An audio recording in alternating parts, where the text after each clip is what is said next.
everyone. Welcome to the first LIANZA Books Alive online event of 2021. We'd like to thank the New Zealand Library Partnership Program for making this event series possible. Karina and some keen readers from the Tararua District Library will be interviewing Sandra Morris, author of North and South, which is a finalist for the Elsie Locke Non-fiction Award of this year's New Zealand Book Awards for Children and Young Adults. So I'll hand it over to Sandra and the kids, and I hope you all enjoy today's Books Alive event. Thank you, Jackie. Hello there. I just was told that you were wanting to run the session as a Q&A. So I'm open to any questions you want to fire at me. And thanks so much for taking part. It's so lovely to see you. Right, can you hear us now? Yep. I can now, thanks. Are you Karina? No, I'm Ellie, sorry. I'm the teacher with these kids. Okay. These guys are really keen to hear a little bit about your book and the process, and then they've got some specific questions. These guys are all part of a writers club at school, so they're writers too, and they're interested in finding out the process about writing and publishing a book. All right then, fabulous. Well, with North and South, have you all read it, or what? Do you know the book? Okay, so it's a book about animals through the year, looking at January, and we've got Northern Hemisphere and Southern Hemisphere on each page, going through the months and the seasons. And it came about because as a child, I was always fascinated that I didn't have any relatives in the Northern Hemisphere, but I was always fascinated that the Northern Hemisphere was having an entirely different climate to what we were having down here in the South. And all my children's books when I was your age and younger were all set in the Northern Hemisphere. And so I learned all about the animals up there and, you know, the trees and the plants and things like that. But it just was so weird that we were down in the South and it was an entirely different place. And so I'd written some other children's books, but this had always been in the back of my mind as a book to do. And I spoke with Walker Books in London when I was over there, 2001, and they liked the idea and said, how would you do it? And I said, I've got no idea. I just like the idea of it. And they said, well, we're not sure how you would do it. So we kind of left it, and I left it for 14 years, I think it was, and suddenly it just came to me how to do it.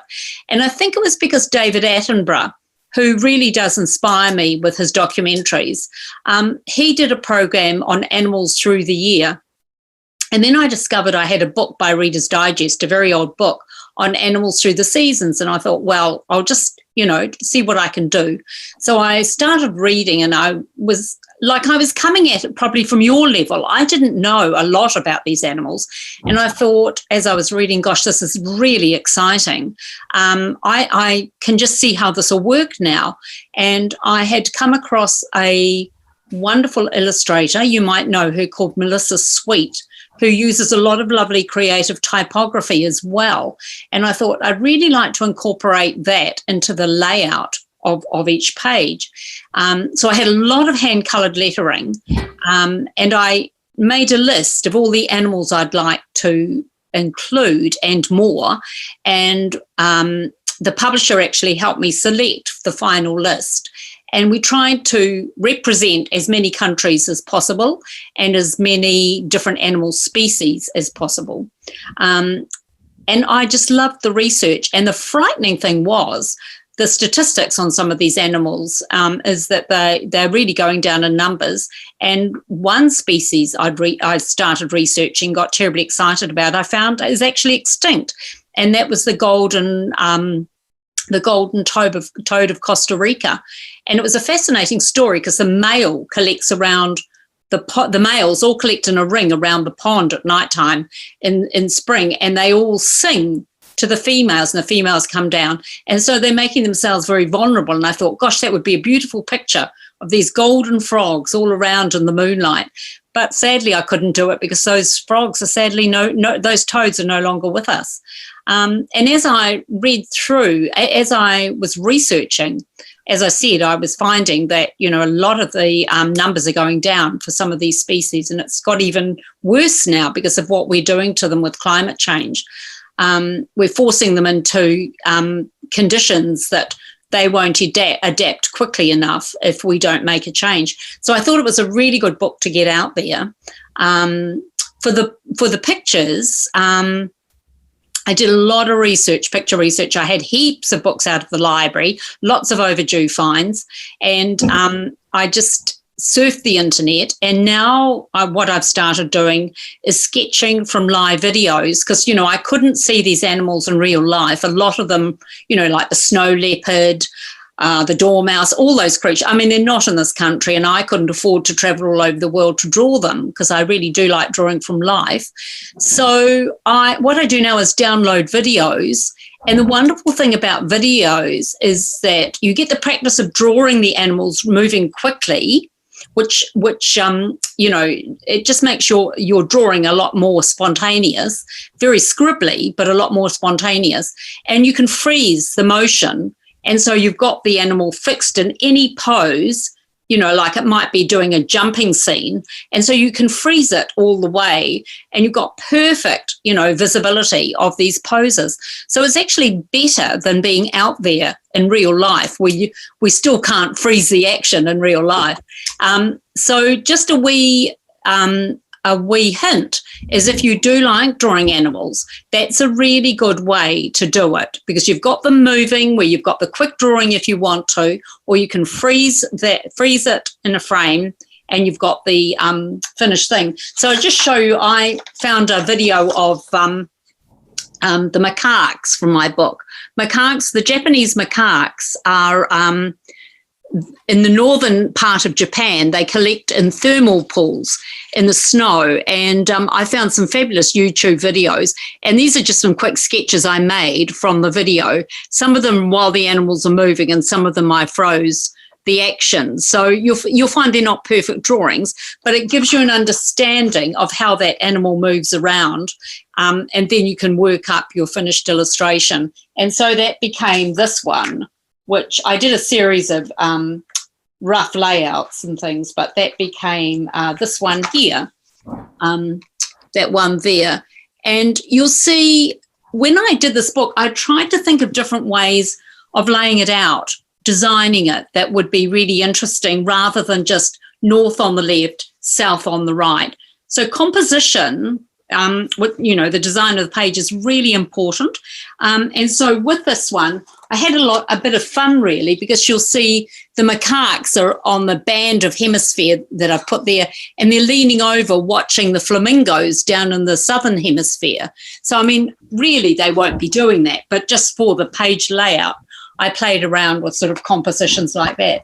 Other times I just, you know, ran the ribbon dividing north and south through like that. So there's lots of different ways of laying it out. Writing it, I had just these wee bits of writing, the wee excerpts just there, the little short clip ones for younger readers. And then I have all the information, more information through the year about the particular animals for further research. When I did this book, I had all that extra information in the back, and the publisher said it's much better to have it with the main illustration, because then you can, you know, readers can see it immediately. They don't have to turn over to the back and find it. So I thought that was a really good tip for, you know, for writing for further research, not to make it too hard where they've got to, you know, go to the back of the page. What else can I tell you? The technique. I played around with trying to find a different technique. And so what I did was I experimented with salt on watercolour. I don't know if you've ever tried that, but that effect that speckly effect is just salt thrown on watercolour, wet watercolour on the paper. So depending on how wet you leave your paper with the paint on, will dictate how sparkly that effect will be. So if I show you, here's one when it was nearly dry. I'll just show you this one here.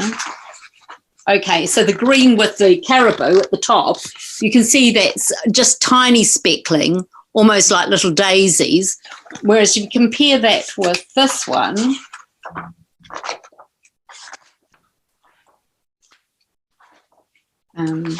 which was the first one I did, the polar bears, you'll see that's a lot more open and not fine speckly, but more blodgy. So it was a bit of an experiment for me. I never knew what was going to happen. And I nearly had a bit of a disaster because I started drying it with the hairdryer to speed it up because I was doing it in winter and nothing was drying. So I got the hairdryer out, but it sucked up. So all the salt released back the paint, so it didn't absorb the paint off the paper, because what's happening is the salt, if you let it dry naturally, absorbs the paint off the water, and that's how you get the sparkle. So don't use a hairdryer on it because it doesn't work. So that was something I learned. So it was a bit touch and go there, really. But, yeah, it took a long time for the book to come out. Walker Books went through a lot of staff changes, so it sat there for about 4 years. And I think it's a good time that it's come out, actually. Even it was a bit of a disappointment that it was delayed so long. I had to be very patient. But in a way, I think that's worked for me because it's come out at a crucial time when we're all talking about climate change and the importance of, seasons for animals and our planet, really. So there is a silver lining in everything. So, but just, it's a good lesson to learn that you're working as a team and you just have to trust your publisher, and it does come out well in the end. So that's a big, long story. Sorry about that. I don't know whether out of all of that you've got any particular questions or whether I've not covered something you wanted me to cover. Did the publishers make any changes you didn't like? Yes, because it went through several different young editors, and one editor took out my contents page, and I was appalled. And then I thought, oh, well, they're the editor. She's the editor. Perhaps she should know.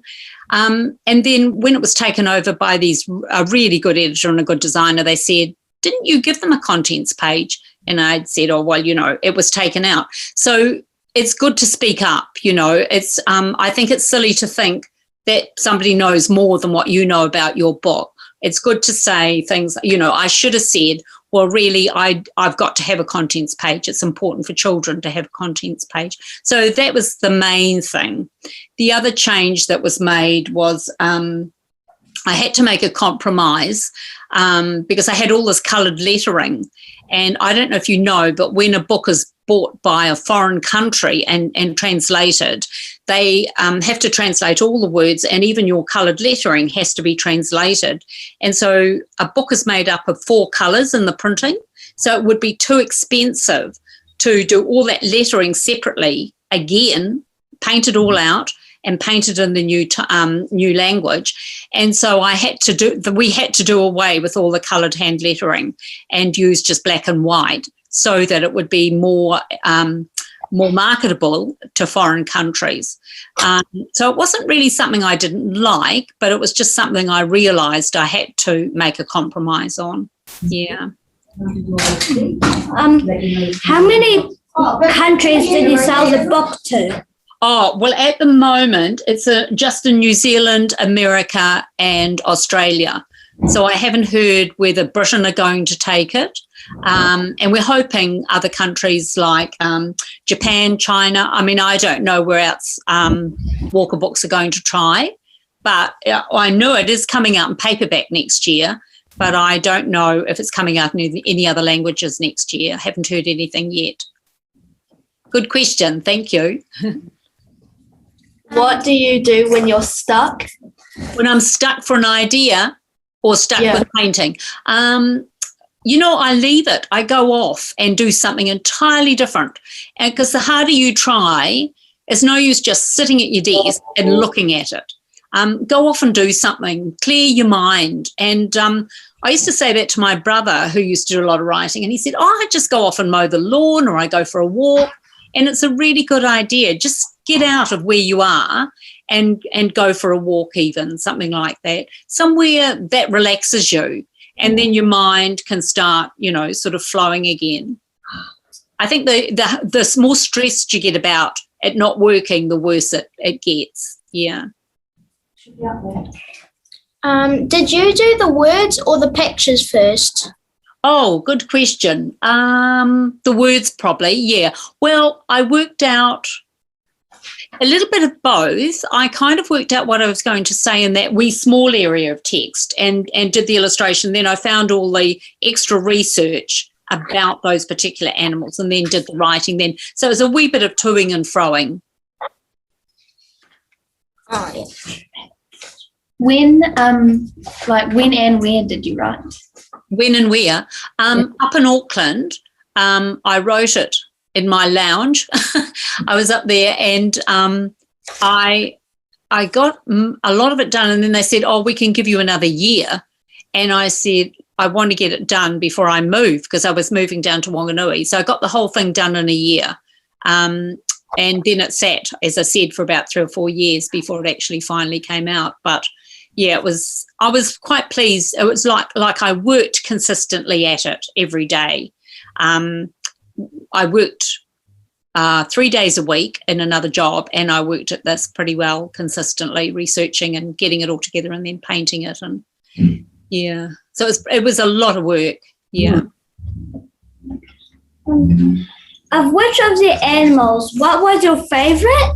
My favourite animal has to be, well, I love the polar bear, but, the animal that intrigued me the most is the saltwater crocodile from Australia, because she hears her little young when they're coming out of the eggs in the mud. She can hear them chirping, and she breaks out the mud and she gets the little baby crocodiles and she puts them all in her mouth. And she takes them down to the river and releases them into the river. And I couldn't find a photo of it anywhere. I searched the internet and I just didn't know what to do. I knew I'd seen a photo years ago and I couldn't find one. So I found photos of baby crocodiles, saltwater crocodiles, and the saltwater crocodile mother. So I kind of made it up, really, the young in her mouth and then diving into the water. But just recently I found a photograph and, she has her jaw crammed full of babies. I've only put 3 in, but her jaw is like an overcrowded bus in India or something. I mean, they're just all in her mouth and you think she'll swallow one or something. It was a fabulous photo. I think it was in a photo competition I saw somewhere, but amazing. Yeah, that intrigued me the most. Yeah. Cool. When you were writing, was it hard to find your information and put it in the book? Yes, the one that troubled me the most, the one I had the most trouble with really was elephants, because elephants in different areas in Africa are doing different things, and some of the text wasn't clear on the internet about them, the latest information. And then we worked out that if we just targeted an area, like I think we did Botswana, and so focused on the elephants there and did that. The internet is great, but you've got to make sure you've got trustworthy sites.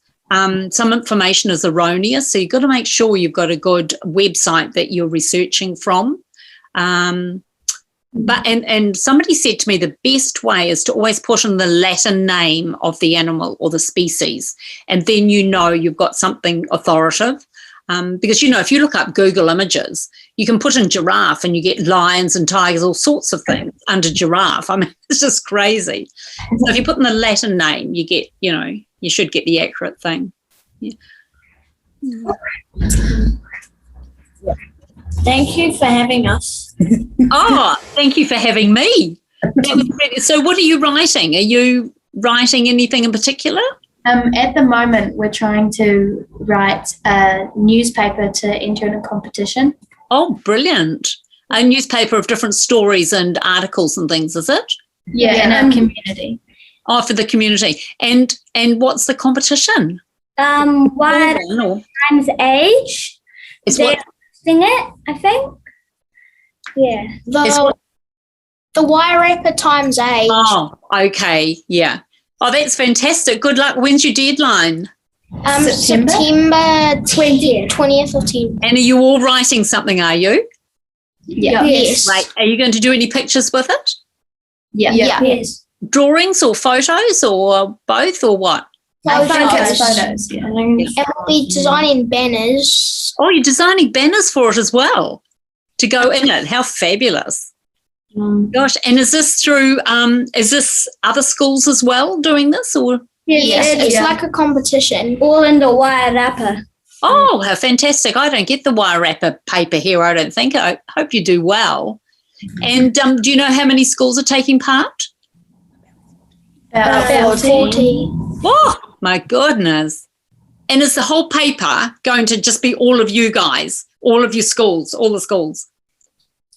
I think each school that enters a group, their newspaper is about their community or school. Oh, okay. Yeah. And the school can enter more than one group? Can they? Yeah. And is it distributed to the community? Everybody's going to get one in their letterbox. Yes. Oh, brilliant. That is a fabulous initiative. What a great thing. And what do you get if you win it? $1,500.